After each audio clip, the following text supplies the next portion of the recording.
Barry Sullivan in The Unexpected.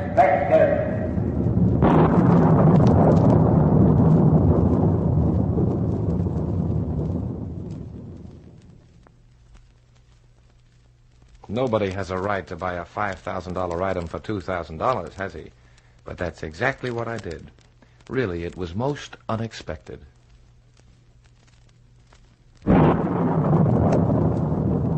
The Unexpected. A secret future, a hidden destiny waiting for you. Where? When? Who knows? Tomorrow, today, an hour from now, perhaps in just a moment, you too will meet The Unexpected.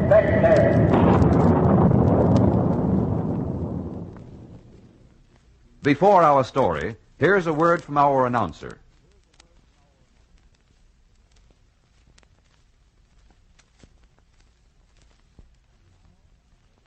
And now, the distinguished motion picture and stage star, Barry Sullivan in Mirage, a drama of the unexpected.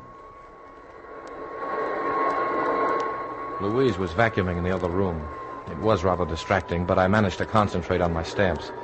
This was Saturday afternoon, and I always spend Saturday afternoon going over my collection, and I certainly didn't see any reason why spring house cleaning should interfere. I just found an extremely interesting watermark in a 2-franc Algeria 1911. I'd never noticed it before, and I was wondering if it affected the value of the stamp when... Herbert, move your feet. Hmm? I said move your feet. I want a vacuum in here. What, dear? I said I want a vacuum in here. I'm sorry, Louise. I can't hear a word with that vacuum going. Oh, you're the most exasperating man Herbert, get out of this house. Why, Louise. Get out till I finish cleaning. But, dear, my stamp collection... And take your stamp collection with you. But you must be joking. I couldn't carry it all. Herbert Barrows, I'm trying to clean this house. I can't with you and your stamps underfoot. I'm sick and tired of them anyway. That's all I hear. That's all you talk about. Now, Louise, that isn't fair. Fair? Oh, I suppose you think it's fair that every cent you get goes into those stamps. I haven't had a new coat for 2 years. Do you hear me? 2 years. Now, dear, if I hadn't had the chance to pick up that early Cape of Good Hope triangle, you'd have had your coat. Cape of Good Hope triangle. It's quite rare. So are clothes since I married you. Now, Louise, you know we've never quarreled. Just what do you think we're doing now, Herbert? Making love? You wouldn't call a silly little discussion like this a quarrel, would you? Yes, I would. Always making mountains out of molehills. Listen to me, Herbert Barrows. If you spend another cent for stamps, another cent, mind you, I'm leaving you. Do you understand? Louise, did you eat cabbage for lunch again? You know how it affects you. No, You I did not eat cabbage. You sound like you might have. Oh, you're impossible. Oh, dear, dear. I do wish she wouldn't eat cabbage. Oh, well, now, let's see. Where's that imperfect centennial with the... Oh, she must have locked herself out. Just a minute, I'm coming. You didn't get very much air, dear.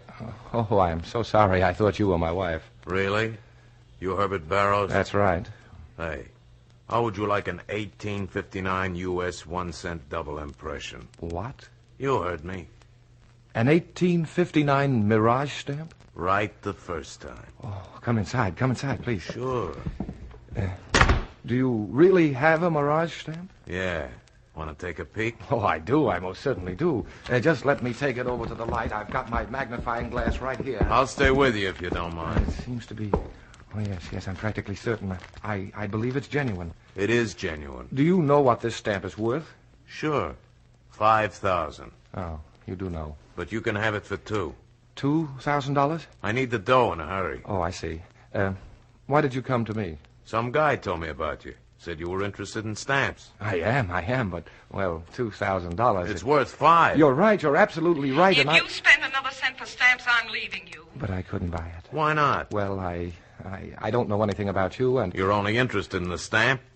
You know, you ain't a real collector unless you got a Mirage stamp. Yes, I've always felt that way myself. You know, if I had a Mirage, I don't think I'd ever want any more stamps. Well, what are we waiting for? I don't know. Did you hear me, Herbert? Another cent and I'm leaving you. Yes, dear, I heard you. Yes, what? Oh, I'm sorry. I just cannot afford that stamp. Now, please go before I'm tempted any further. Okay. Just trying to give you a bargain. I appreciate that. Good day. Say, in case you change your mind, my name's McDonald.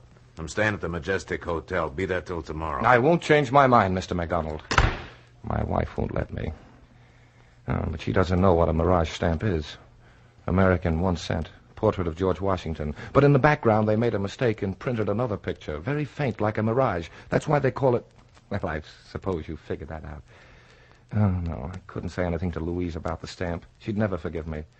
There was only one thing I could do. Yes, I said I was going out for cigarettes. That wasn't the truth, of course, but Louise believed me. Well, it was sort of the truth. I did get a pack on my way to Carl Weimer's shop. Good afternoon, Carl. Well, Herbert. What takes you away from your stamp collection on a Saturday afternoon, huh? Carl, you know my stamps, don't you? I ought to. I sold you most of them. Well, what would you say they're worth? Maybe 3,700. Why? Will you lend me 2,000 on them? Of course, but what for? Carl, I've got a chance to buy a Mirage stamp. Mirage? Really? For 2,000? Yes, it's a wonderful bargain, but I have to close the deal today. Well, I'll loan you the money, Herbert, but how will you pay it back? 25 a week, every week. What about Louise? I'm getting a raise next month. She'll never know the difference. She might find out. Then you'd get my stamp collection, the whole thing. Well, I guess I haven't anything to lose. Good. I expect he'll want cash. That can be taken care of. I have plenty. He went into the rear of his shop. When he came back, he handed me the money, and then we drew up a little paper, and I signed it. Just a formality, of course. I left his shop and went directly to the Majestic Hotel. Mr. McDonald's room was on the 3rd floor. Yeah? Oh, it's you. I thought you'd show up. Come in. I've been thinking about the Mirage stamp. That's funny, so have I. Oh? I don't think I asked enough. Oh. Matter of fact, I'm sure I didn't. Oh, I see. Well, that's that. It ought to be worth $3,000. No, you're absolutely right. It's worth that much easily. You give in awful quick. But I've only got 2,000, so... Hey, well, what's your hurry? Well, you said it was worth 3. I've only got 2. All right, so... take it easy, Junior. Take it easy. You can have it for 2. I can? Well, I'm not a man to go back on an offer. Really? I thought you were the sort of person who might. Hey, what kind of crack is that? Just snap judgment on my part. It shows how wrong a person can be. Yeah. Okay, where's the dough? It's right here in my pocket. Here we go. The stamp? Oh, sure. Here it is. Thank you. Well, I guess that takes care of our little business. Yeah, I guess it does. So I might as well be going. Nice to have met you, Mr. McDonald. The pleasure was all mine. Oh, if you ever come back to Garden City, please do look me up. I'd like to show you my stamp collection. I'm really very proud of it, and the Mirage stamp ought to be the finishing touch. It sure will. A very strange man, but apparently honest. Quite honest.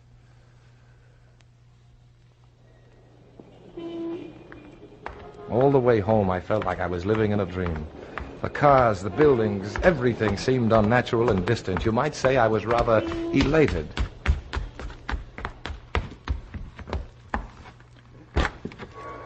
Louise was vacuuming the bedroom now, but I didn't even bother to tell her I was back. I just sat down at the desk and put the Mirage stamp in front of me and looked at it. You have no idea how beautiful it seemed. Herbert, you back? Hmm? Herbert, stop grunting and answer me. Are you back yet? Well, naturally I'm back. I'm in the same room with you. Why are you sitting there looking like a moon-eyed calf? What kind of mischief have you been up to? Louise. Where were you? Nowhere. Just at the drugstore. You sure you weren't buying stamps from that Carl Weimar? Oh, yes, quite sure. No. I've been looking for you. I want you to mow the lawn. I always say there's no sense in making the inside of a house beautiful only to have the whole effect ruined by a sloppy front yard. Well, Herbert, what about it? Huh? Oh, yes, the lawn. I was just... I know. Well, you can think about your stamps while you mow. I really didn't mind mowing the lawn. In fact, I felt so elated I'd have done almost anything Louise had asked. I didn't like deceiving her, but, well, there comes a time in any man's life when he has to call his soul his own. I'd bought a stamp I'd always wanted, and at such a bargain.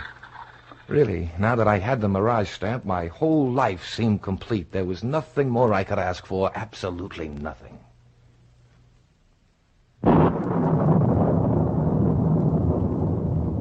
You think the story is over, don't you? But wait. Wait for... The unexpected. But now, here again is our announcer.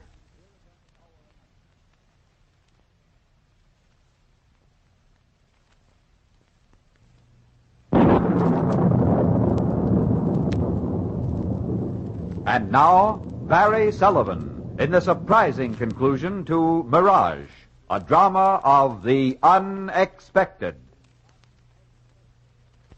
After I was all through mowing the lawn, I practically ran back into the house. I simply had to take another look at the Mirage stamp. But it was gone.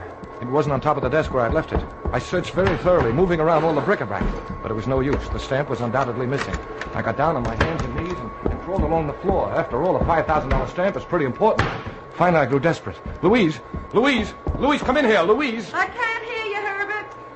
Will you turn off that blasted vacuum cleaner and come in here? Well, what is it? My stamp, have you seen it? Which one, Herbert? You have thousands of stamps. My new one. Your new one? The Mirage stamp, have you seen it? You know I never touch anything in your collection. But this wasn't in my collection. It was laying here on the desk. Oh, that one. I used it. You what? Well, I decided I'd been too harsh with you, Herbert, about your collection. You get so much pleasure out of it that when I heard the offer on the radio... What offer? Well, all you have to do is send a postcard, and they send you back $2 worth of foreign stamps. So I sent for them. They ought to be here any day.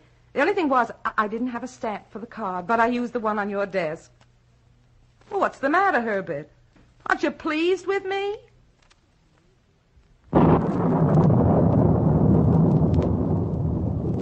Mirage, a drama of the unexpected, starred Barry Sullivan. It was produced by Alvin C. Gershenson, written by Robert Libet and Frank Burt, and directed by Frank K. Danzig. And now, this is Hal Sawyer, inviting you to listen again soon, when another of your favorite motion picture stars meets... The unexpected. The Unexpected is a Hamilton Whitney production, transcribed in Hollywood.